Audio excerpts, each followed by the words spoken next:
Good morning, everybody, and welcome to day number 2. We have come bright and early to make sure we are here with the sweet spot of the tide, and we can already see that wind is starting to filter in. We have our riders getting ready, but before we see them go into action, let's catch up with our world's title contenders. My real name?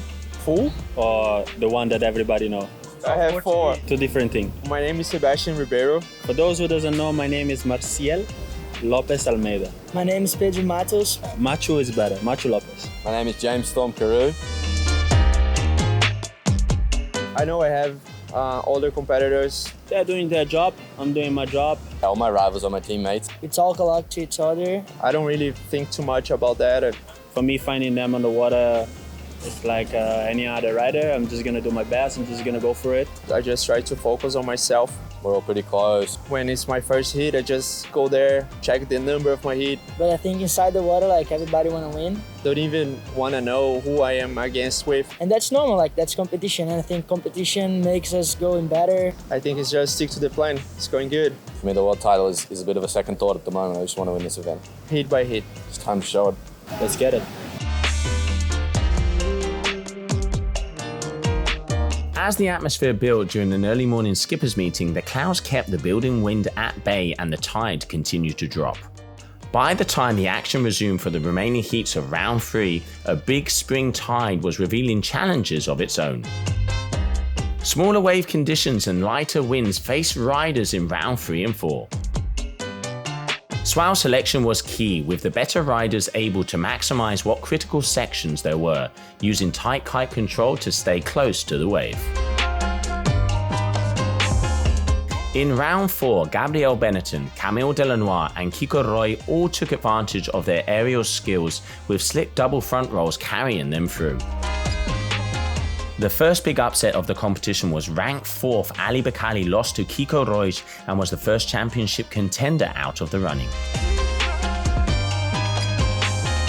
The wind and wave situation picked up early in round 5. Standout of the day, Gabriel Benetton really hit his stride with a double front shove it and then the fully loose, stylish Brazilian surfing against Reese Myerscott with the highest combination score of the competition with 24.40. Fast forward to the quarterfinals and Gabriel took out one of the leading championship contenders in a thrilling all-Brazilian frontside versus backside encounter.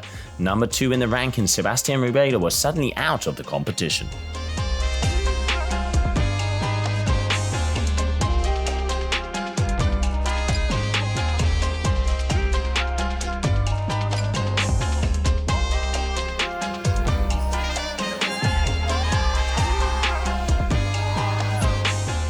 Yeah, just with Sebastian, like, his inspiration to me since I started kiting, and a big fan of him. So yeah, I'm stoked to make this hit. I think like the hard work like that I did on my trainings and everything now is like paying off. So yeah, pretty stoked. The plan now is get to the finals and win. The championship now comes down to Machu Lopez chasing James Carew down. Machu Lopez came through a tight quarterfinal against Nikola Adavjiev and says he has much more to give. Machu will ride in the first semi-final against the Brazilian Pedro Matos. If Machu loses that heat, James Carew will be world champion, but if Machu beats Pedro, the pressure shifts to the second semi-final.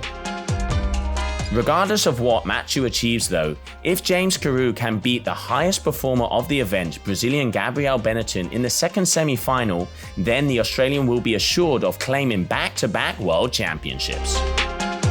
Should Gabriel beat James in the second semi-final and Machu goes on to win the event, then Machu will be on top of the world for the second time in his career. What an incredible day of action we have had here in Taiba, and already some of the big players are knocked out of the competition, leaving only 2 names in the world title race, James Carew and Machu Lopez. Tune in live tomorrow as we could be crowning our world champions.